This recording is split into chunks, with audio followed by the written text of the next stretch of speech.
실제로 이 식욕 억제제를 먹고 나서 부작용을 겪는 청소년의 이야기를 또 들어봤습니다. 영상 보시죠. 나비약을 SNS에서 구매해 경찰 조사를 받았다는 10대 청소년. 만 16살 때부터 약을 복용했다는 이 학생. 기억력 저하 등의 부작용에 시달린다고 말합니다.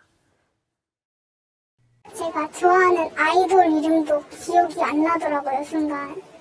그리고 제가 방금 동생이랑 무슨 얘기를 했는지가 기억이 안 나요. 끊으니까 좀 줄어들긴 했는데 아직까지 좀 그래요.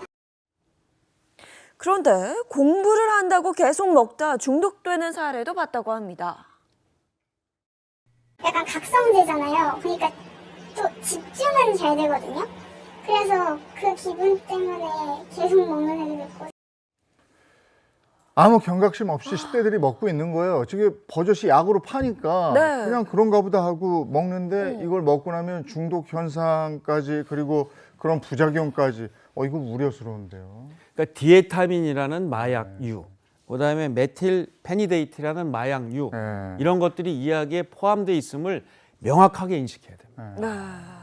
아니 근데 이게 그냥 나비약 사고 팔고 여기서 무슨 뭐 아까 뭐라 각성제 이런 거 네. 그냥 쉽게 살 수 있잖아요. 그러니까 한두 사람 특수한 사람이 하는 게 아니고 이제는 그냥 퍼져 있다는 거 아니에요? 네, 그렇습니다. 이게 정말 큰일인데요. 일례로 지난 2023년 7월 서울 노원경찰서에서 마약류 관리법 위반 혐의를 받는 102명을 적발했는데요. 이 나비약을 병원에서 처방받아 SNS에서 거래한 혐의였습니다. 그런데 이 적발된 이들 중 절반 이상이 놀랍게도 10대였다고 하는데요. 보통 이 알약 한 정당 5,000원에서 10,000원에 거래한 것으로 조사됐습니다. 또 2023년 1월부터 7월까지 촉법소년이 마약 범죄로 검거된 사례가 17건이었는데요.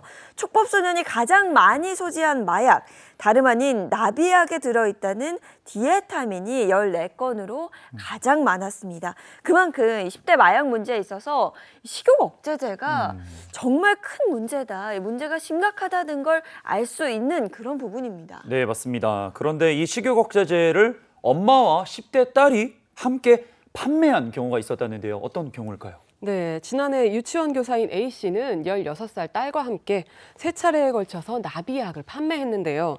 이들은 SNS를 통해서 나비약 구매를 원하는 이들과 연락을 한 뒤에 매매대금을 송금받으면 편의점 택배를 이용해서 나비약을 보냈습니다. 이 과정에서 10대 딸은 나비약 구매를 원하는 이들과 연락을 하고 매매대금을 송금받는 역할을 했고요. 엄마인 A씨는 나비약을 택배로 보내는 역할을 맡아서 범행을 저지른 것으로 드러났습니다.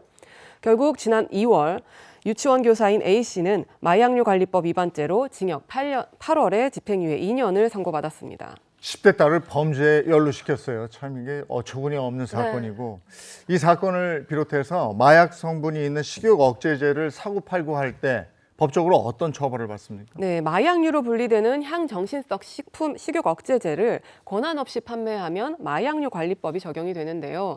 그 제품에 포함된 마약성 물질의 종류에 따라서 10년 이하의 징역 또는 1억 원 이하의 벌금에 처해지거나 5년 이하의 징역 또는 5천만 원 이하의 벌금에 처해집니다. 그리고 의사의 처방 없이 구매해서 소지만 한 경우에도 판매 환자와 동일한 법정형으로 처벌됩니다. 그리고 더 화가 나는 게 있는데 이 10대 청소년들을 마약 운반책으로 사용을 한다는 거예요. 네. 이거 이런 일이 있어서는 안 되겠는데 말이죠.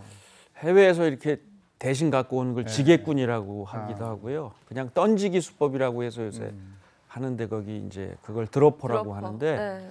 이게 지금은 이렇게 10대들이 여기에 이용이 된 애들이 거꾸로 조금 더 크면 얘네들이 그 책임자랍니다.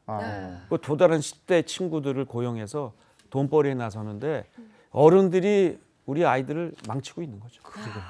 그럼 이 마약 조직들이 그 중간에 마약 운반책 이 사람들 있죠.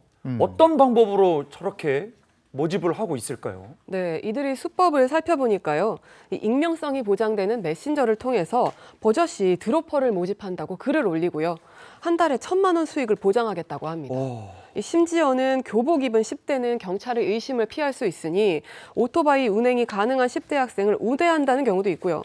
또 구속되더라도 변호사비와 영치금을 내준다며 유혹을 하는데요. 이를 통해 마약 운반책으로 고용이 되면 경우에 따라서는 10일 안팎의 수습 기간을 거쳐서 마약 던지기 실습을 비롯한 교육을 받습니다. 여기에 성과급제와 근무 수칙을 만들어 시행하기도 했고요. 그런데 이 과정에 앞서 마약 판매 조직이 요구한 것이 있었는데요. 이 마약 운반척 가담자들에게 미리 신분증을 받아서 혹시 모를 이탈과 경찰 신고를 막은 것으로 드러났습니다. 던지기 실습이라뇨. 정말 네. 어처구니가 없습니다. 마약 조직에서 이 마약 운반책들 말고도 다른 목적으로도 모집하기도 한다고 하는데 다른 목적이 대체 뭘까요? 네, 바로 꼬리 자르기입니다. 이 마약 유통 과정에서 운반책은 그 CCTV나 현장 단속에서 잡힐 가능성이 높기 때문에 이 조직 입장에서는 희생양처럼 내세우기가 좋은 존재입니다.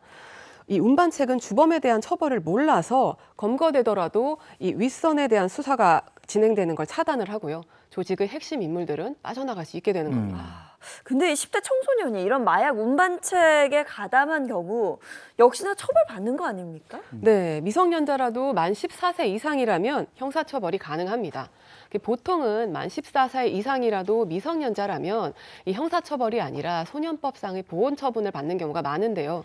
이 마약 사건의 경우에는 이 14세 이상이라면 미성년자라도 그 범죄의 중대성과 가담 정도에 따라서 보호처분이 아니라 징역형과 같은 형사처벌이 내려지는 경우가 많습니다.